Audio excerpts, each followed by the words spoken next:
You're listening to The World at 8 with Lynne Mozart.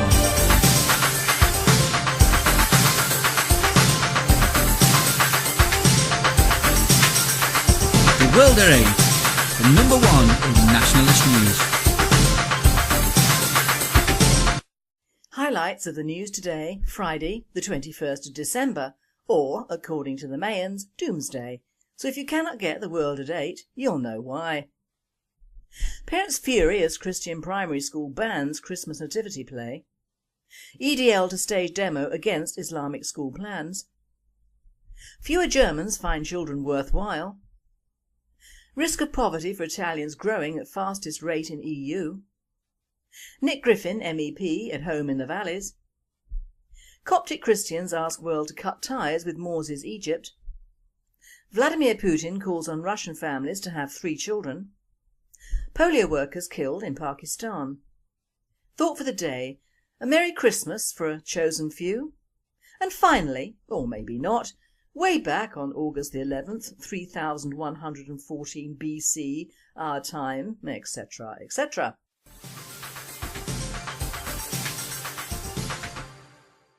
UK news. Parents fury as Christian primary school bans Christmas nativity play from the timetable. Parents have renamed a Christian primary school the Scrooge Academy after it banned Christmas from the timetable. Oasis Academy in Nunsthorpe or near Grimsby has decided there will be no nativity play for its pupils because of its poor academic performance. The students aged 4 to 11 are being penalised because the school says the festivities would interrupt pupil learning as it strives to improve achievements in maths and English. EDL to stage demo against Islamic school plans for Biker Grove building. The English Defence League, EDL, is to stage a demo in Newcastle after the City Council approved plans to turn the Biker Grove building into an Islamic school. The protest has been criticised by interfaith and anti-fascist groups, with plans already underway for a counter-demonstration. The rally, the first to be organised in Newcastle by the organisation since 2010, has been approved on a national level and will take place in May next year, according to an EDL regional spokesman.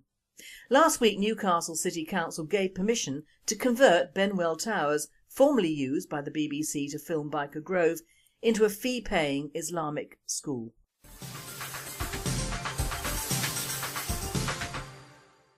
European news. Fewer Germans find children worthwhile. Germany's birth rate has been low for years, but a new study released on Monday revealed the country is becoming a less attractive place to have children due to difficulties balancing family with work. Researchers from the Federal Institute for Population Research found around a quarter of German women born between 1964 and 1968 do not have children primarily because of an apparent incompatibility with having a career.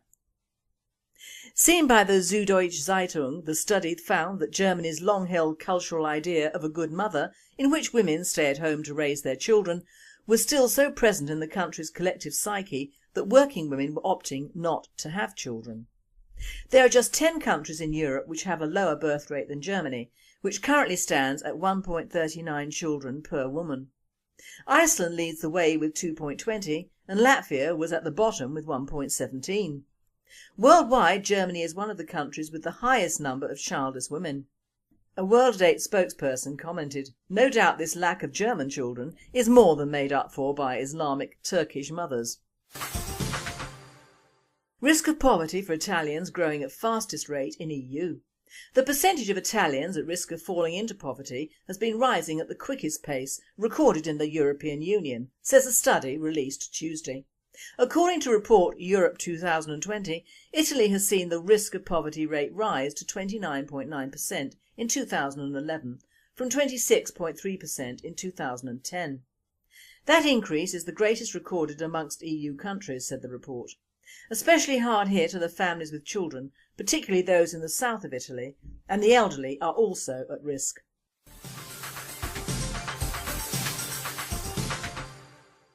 I hand you over now to Nick Griffin, MEP, at home in the valleys. Did I vote? The question is, why didn't Nigel Farage? This was the last week of 2012's parliamentary business in Brussels, with votes at committee level. As my Twitter followers already know, my vote was one of those which by a whisker knocked out several amendments by the Watermelon Greens aimed at subjecting bikes to the same new wave of job-destroying, killjoy, nanny state controls as are being aimed at cars. At the same time, though, I was receiving a fair few requests from British fishermen and conservationists to vote for measures which could begin to undo the catastrophic damage done to our fish stocks by the EU's common fisheries policy. Those contacting me were, however, acting under a misapprehension, because not being on the Fisheries Committee, I'm not entitled to vote on it. The man who is supposed to be standing up for British interests and common sense on that important committee is that darling of the pro-EU BBC, Nigel Farage. As it's his committee, I have no doubt that he would have received a lot more requests to vote the right way than I did.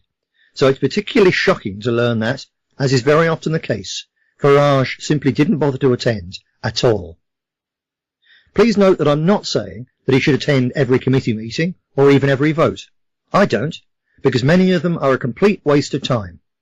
But when constituents and concerned members of the great British public take the time to make contact over an issue where British interests are directly at stake, and where a single vote on a relatively small committee can prevent some extra piece of leftist insanity from seeing the light of day, I believe it's a different matter.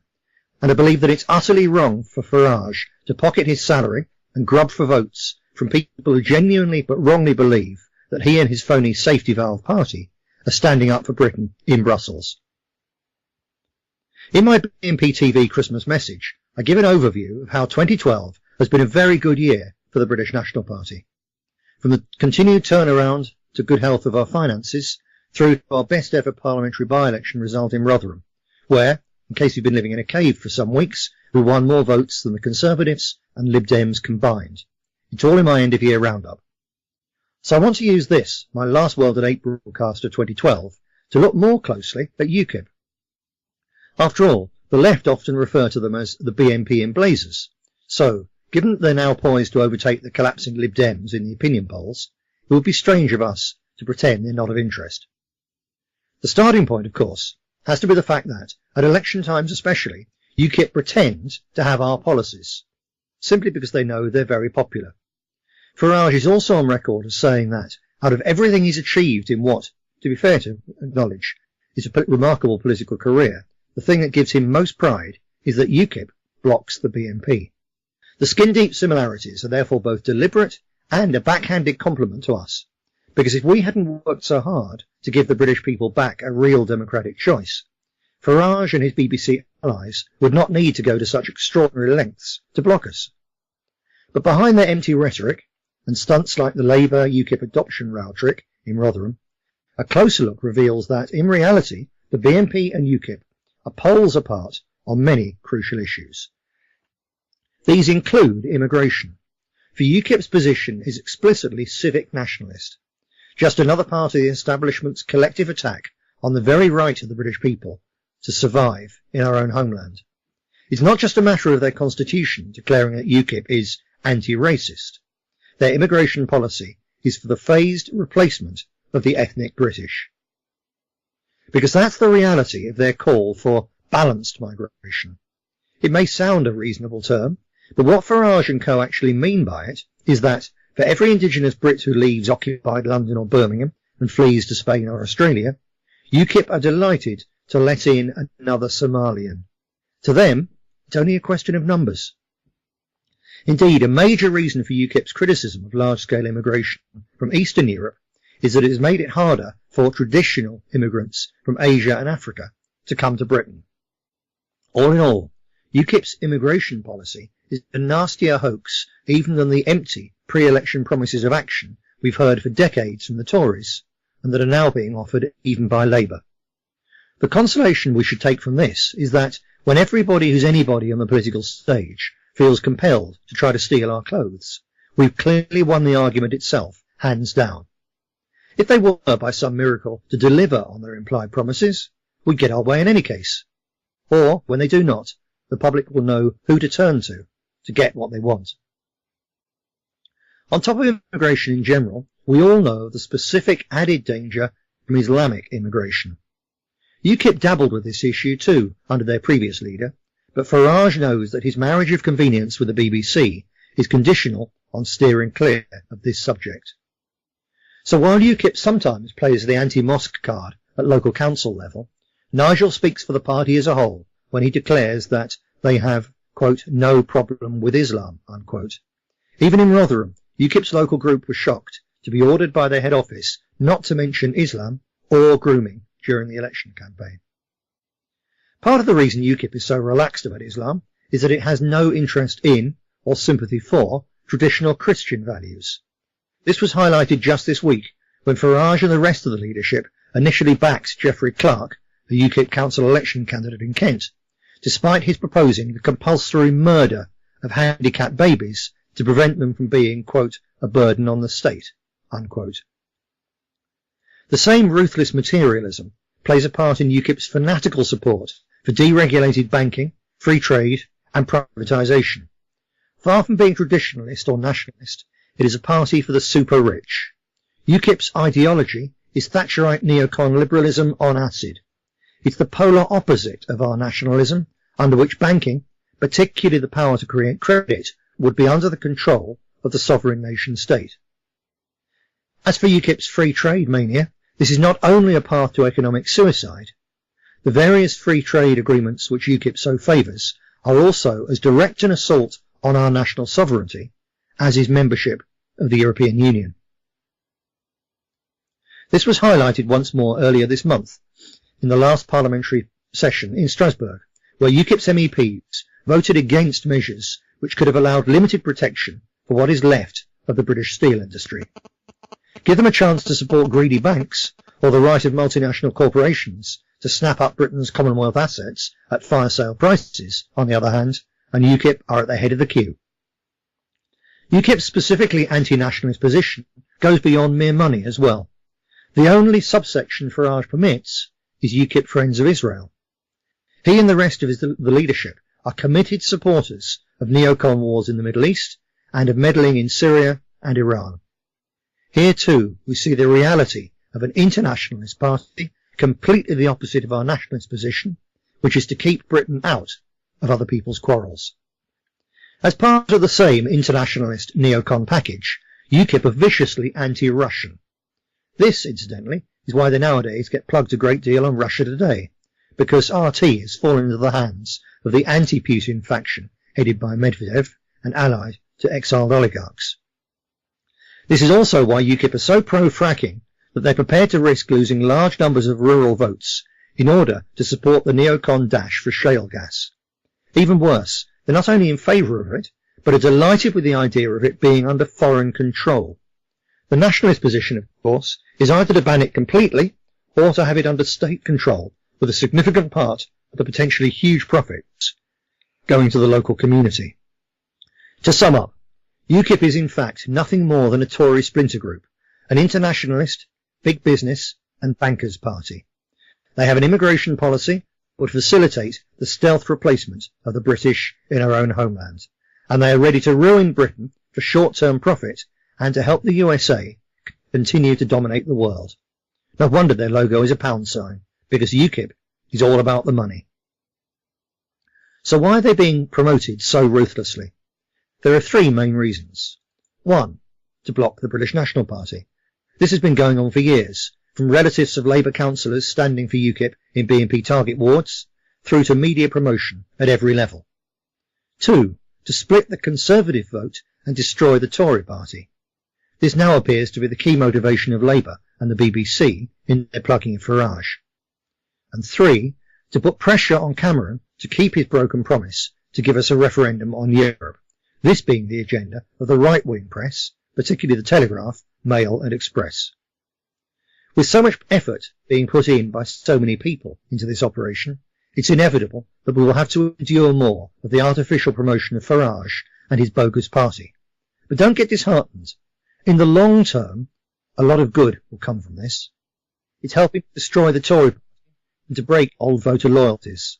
Once they've changed how they vote once, it's much easier to do it again.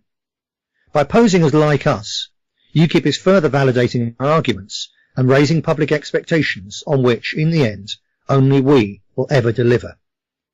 Perhaps most important, if UKIP manages to move beyond being a virtual party that functions thanks to laundered CIA money and artificial media hype, the people it would recruit and politicise would be easy pickings for a systematic campaign by us of entryism, education and radicalisation.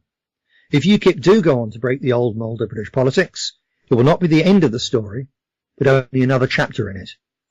And rest assured, provided we get on with the job of educating and organising for the long run, the chapter after the UKIP one will be ours.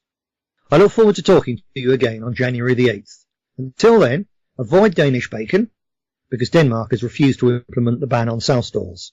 Politely refuse mince pies containing polonium, and steer clear of lager because it's a fizzy capitalist con trick that really isn't worth the calories. I'm off to have a brandy and Benedictine, a splendid mix I discovered on account of it having been a favoured drink in Burnley since the survivors of the local regiment came home in 1918 with a bottle of Benedictine each in their kit bags. Half of all the Benedictine sold in Britain still goes to East Lancashire. Not a lot of people know that, but whatever your tipple, here's wishing you a Merry Christmas and a Happy New Year. Thank you, Nick. Benedictine is really lovely and you deserve it. We all at World at 8 and Radio Britain wish you and your family a wonderful Christmas and a very happy New Year.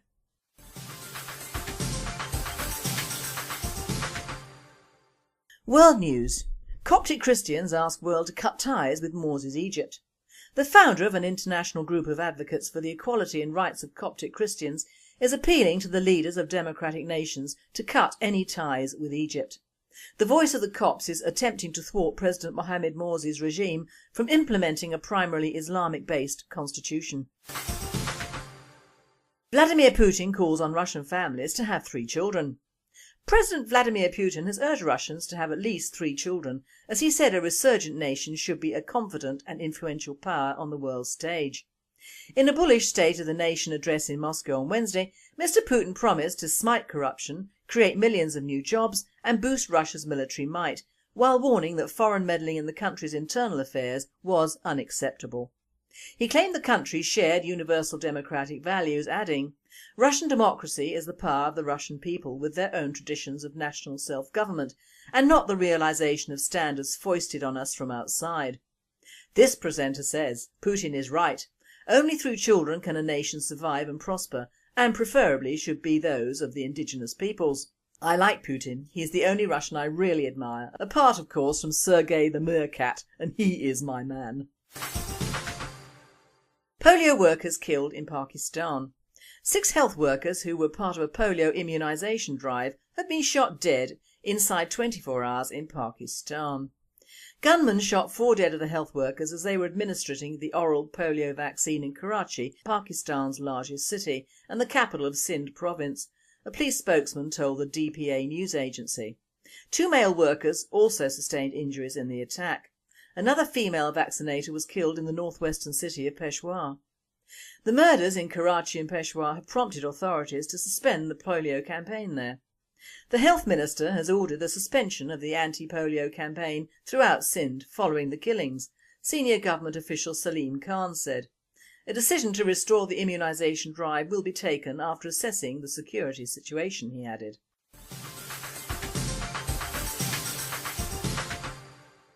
Thought for the day. Merry Christmas for a chosen few. I'm going to finish this year on a positive note, but not yet. I'm giving vent on 3 items this last pre-Christmas news. 1. How we ourselves are cancelling Christmas. 2. Food banks. And 3. A missing child, apparently not missing. Now, on visiting Tesco's this morning, I was pleased to see a display of paintings from young children from the C of E, that is, to the uninitiated, Church of England, Binsford Primary School on display. I did expect, however, to see the Nativity, the 3 kings, or maybe a camel or a palm tree to denote the Holy Land, but no, and bear in mind this is from a small local church school. All the paintings, without exception, were of snowmen and a couple of Santa Claus, or St Nicholas. It was seen that Binsford Primary is rife with common purpose or an overflow of non-Christian ethnics, or why didn't they use this season to impress on their charges the importance of our only Christian celebration apart from Easter? I have never been a Bible thumper, but there again I was brought up with Christmas as a time for baby Jesus and Santa Claus, not a handful of stars or a sodding snowman. Children from other religions in this country keep and observe their own festivals undeterred, so why should our children not be encouraged to keep theirs? It seems only fair. In France they're going through the same ridiculous backtracking we are, but at least they have not resorted to the disgusting Belgian cube tree yet. A kindergarten in France has cancelled its annual visit from Santa Claus. School administrators say tight finances are to blame, but parents don't believe them. They're certain that the exclusion of Santa is an attempt to placate the Muslims, and they're up in arms about that decision. The following text is thanks to Hermes and our European reporter for translation. Kindergarten children in Loire deprived of visit by Father Christmas. This is a story that keeps the mood boiling at kindergarten in Montargis-Loire. With the holiday season approaching, the headmistress decides to cancel the ritual visit of Father Christmas to the classrooms. Official reason: financial problems. Stunned parents charged that it was instead on religious grounds, and the headmistress gave in. For some parents with children in the Grand Clos kindergarten, there is no doubt that the reason for the cancellation of the visit of the white-bearded man in a red suit is of a religious kind. A mother declared on Wednesday in Le Parisien, "Today in France, that the director told me she did not want her wrist to be slapped by some Muslim families." The problem was confirmed by the deputy mayor of Montargis, who is responsible for matters concerning children. He adds that each year families threaten to boycott the school in the day of Santa's visit. The director gave in. For some this is too much. It is, according to them, the Islamisation of a school. Now put that with the puerile crap being passed on to our children, and it doesn't take brain of Britain to see which way Europe is going. A steady progressive encroachment of Western values and religions, ably helped by the progressives in power. Which, although with an almost cowardly obeisance from our churches to another religion, namely Islam, and one can see why Sharia is not too far away in the future. I say I will be celebrating all the religions if necessary this Christmas. Like Eid and Ramadan in reverse, I will be stuffing my face at all hours of day and night and drinking like a fish because I am a Western Christian. I will be hanging lights like during Diwali, although I draw the line at pouring red paint everywhere. So there, progressives. One can encompass a proper Christmas without offending anyone. Mind you, you might have to put a turban on Santa. Now number 2, food banks. In my innocence I always thought that food banks, which are not a new idea, were there to help our homeless and needy. Now call me odd, but a homeless man or woman, or a hungry child, or a starving pensioner, whatever their ethnicity, should be looked after, even if they do not appreciate Christmas in its true sense. But I was appalled at the figures given out on a Southern News item a few days ago, and indeed who they chose to represent those in need. I was expecting a homeless guy or a lonely pensioner, preferably white of course, but what I got was the face of TV today, an immigrant. A young man, of course, called Jose Jesus, who was an indeterminate shade of cocoa, none African but what I couldn't say. He spoke little or no English, but apparently had secured enough phrases to obtain a wife over here who was now expecting their first child. Jose has no job and will be having his Christmas dinner with his wife at the local housing association giveaway. Now poor Jose will not get a job because he is not Asian, Nepalese or Chinese or Thai, so that rules out all the takeaways, restaurants and kebab stalls who only ever employ their own. His English is appalling, so even a greedy Brit could not really get away with employing him. So what is his future, and even more importantly, the future of the children they no doubt will produce willy-nilly? I'm not blaming him, but Jose and thousands like him are still coming into this country with no visible means of support, and to cap it all, they are breeding, which means once again our needy children, pensioners and homeless will have their freebies cut short when it all runs out.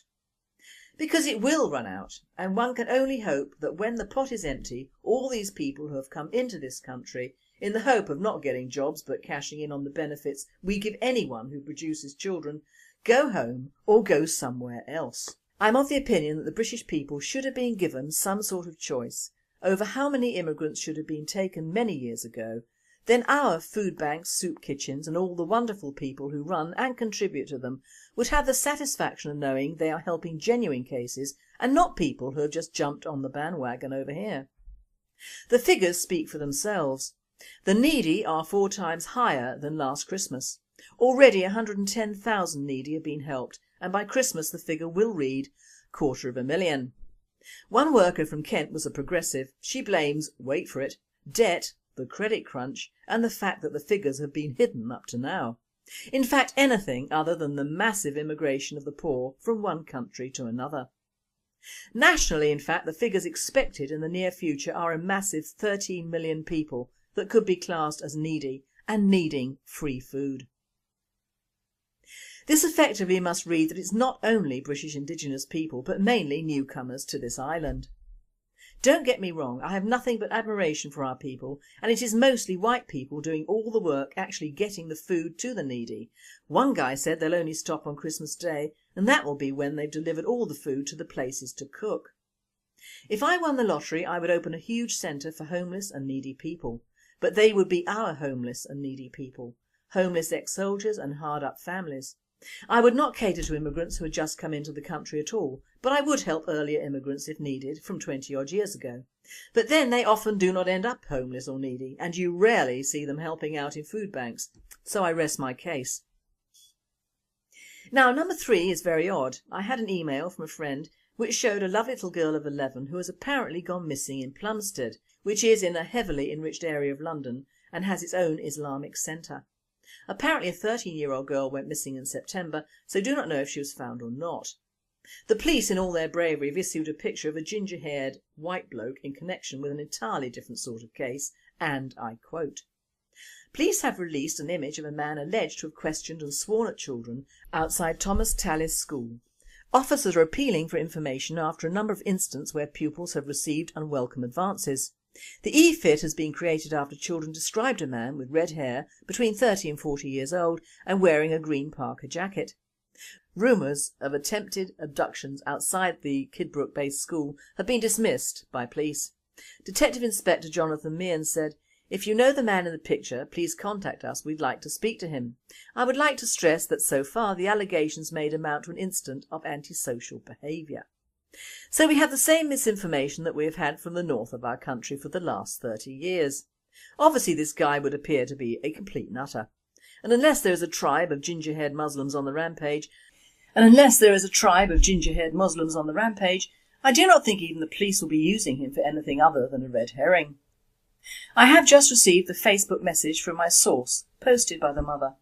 I quote, 'Has anyone seen this girl? Hasn't been home from school and was due home at 7 tonight, but hasn't returned. Police are out look for her. Her name's Taylor, 11 years old from Plumstead, and was last seen at Crownwood School. Was last seen wearing pleated grey skirt, pink blouse, black and purple leopard print coat, black leggings, black shoes and black coat. Her hair's down. Anyone seen her, please inbox. Please keep this post bumped.' This was posted last night. The police have been informed but the papers haven't, and I cannot find any reference to Taylor in the papers. But we know they will avoid any connection to Islam if there is any, and either silence it or arrest a white challenged person. Our children do not rate the high profile of Stephen Lawrence, which was still brought up in memorable highlights of 2012, which I turned off immediately, as it contained all my favourites. Lawrence, Olympics and Paralympics. Oh, roll on the Mayans, matey.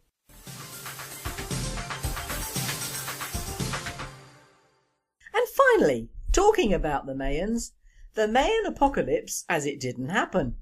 This article was written by Dr. Brooke Magnanti, formerly known as La Belle de Jour, in the Telegraph and caught my eye. I read, 13 Lombactons ago, way back on August the 11th, 3114 BC, our time the world began. We've had a pretty good innings, ladies and gentlemen, cured all sorts of disease, created great art, invented the printing press, jazz and X Factor, and generally had a good laugh. But time is up. The Mayans predicted it and most modern scientists apparently agree. Today, Friday, December the 21st, at the stroke of solstice, 11:11 AM GST, the Mayan calendar will click over to read 13 Bactung, for the first time in 5,125 years. For any ancient Mayans who may still be hanging around, it's kind of like hitting 3 zeros on your odometer. For some others, however, it could be the end of the world. I happen to think the Mayan calendar coming to an end has no more or less significance than one of our own coming to an end. Reach the end of December, collect fluffy kitten boy band Peter Andre's abs themed calendar from your local card shop and or granny, open cover and turn to January. Life carries on as normal, give or take a banging hangover. But for some others it's a cause for panic buying and buying a retreat in the woods. I guess I can be blasé about all this since I already live in the woods and panic buy as a default setting. So if you're already up to your ears in toilet rolls and tins of Fray Bentos, how best to spend the last hours on earth? I like this woman, and although I cannot stand Edwina Currie, her idea of spending her last day with George Clooney is rather a good one, although my better half would not allow it. Now, if given the chance for my last 24 hours, I would like to spend the day with Jeff Goldblum and a crate of very good champagne. Now the three things against this in the real world are: what man in his right mind, even if he is middle-aged, would spend his last 24 hours with a woman of my age? Jeff, bless him, is Jewish and probably doesn't drink, and I know his politics and mine are anything but compatible, so he would spend the whole time arguing with me getting progressively drunker. Not a good scene. So I'll stick to my better half and 3 cats, all of whom adore me as I am, warts and all. So with this in mind, glad we've made it, and let's see how the human race can cock up the next few millennia. Now for our listeners in the UK and worldwide, a very happy Christmas and a prosperous New Year. We'll be off from air tonight until Monday, January 7th, when the World at 8 resumes again in all its glory. There'll be a pre-Christmas service from our Reverend Robert West this Sunday. You have been listening to the World at 8. I am Lynne Mozart, and I and the team at World at 8 and Radio Britain wish you all a very happy and a very safe Christmas holiday.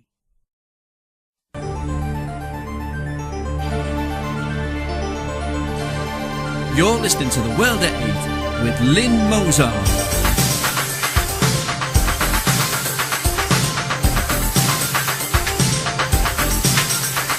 The World at 8, the number one in nationalist news. Highlights of the news today, Friday the 21st of December, or, according to the Mayans, Doomsday. So if you cannot get the World at 8, you'll know why. Parents fury as Christian primary school bans Christmas nativity play. EDL to stage demo against Islamic school plans. Fewer Germans find children worthwhile. Risk of poverty for Italians growing at fastest rate in EU. Nick Griffin, MEP, at home in the valleys. Coptic Christians ask world to cut ties with Morsi's Egypt. Vladimir Putin calls on Russian families to have 3 children. Polio workers killed in Pakistan. Thought for the day, a Merry Christmas for a chosen few. And finally, or maybe not, way back on August the 11th, 3114 BC, our time, etc, etc.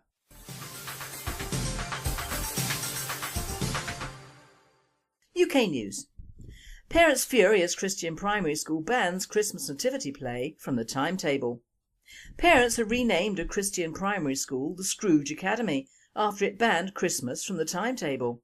Oasis Academy in Nunsthorpe or near Grimsby has decided there will be no nativity play for its pupils because of its poor academic performance. The students aged 4 to 11 are being penalised because the school says the festivities would interrupt pupil learning as it strives to improve achievements in maths and English. EDL to stage demo against risk of poverty for Italians growing at fastest rate in EU.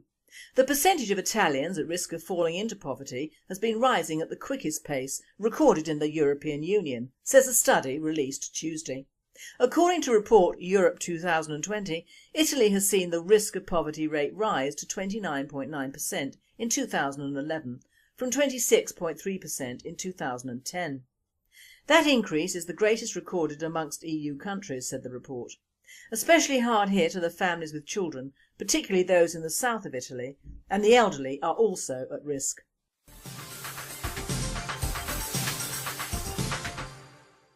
I hand you over now to Nick Griffin, MEP, at home in the valleys.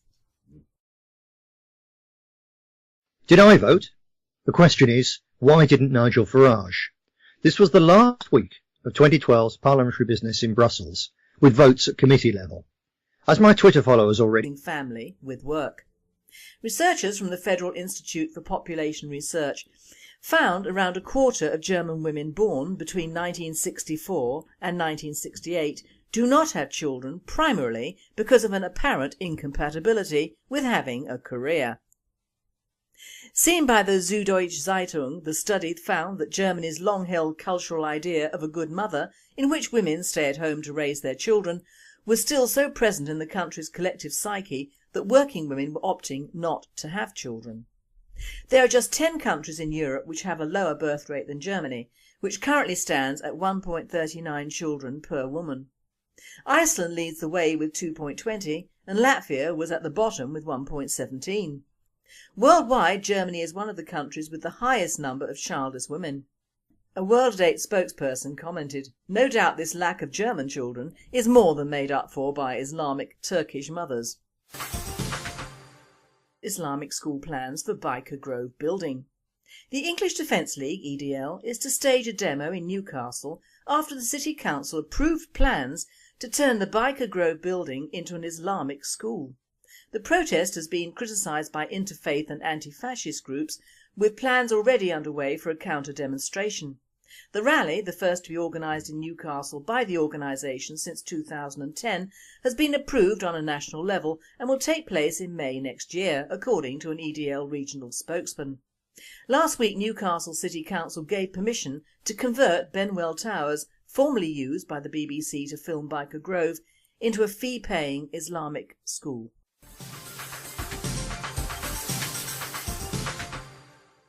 European news. Fewer Germans find children worthwhile. Germany's birth rate has been low for years, but a new study released on Monday revealed the country is becoming a less attractive place to have children due to difficulties balancing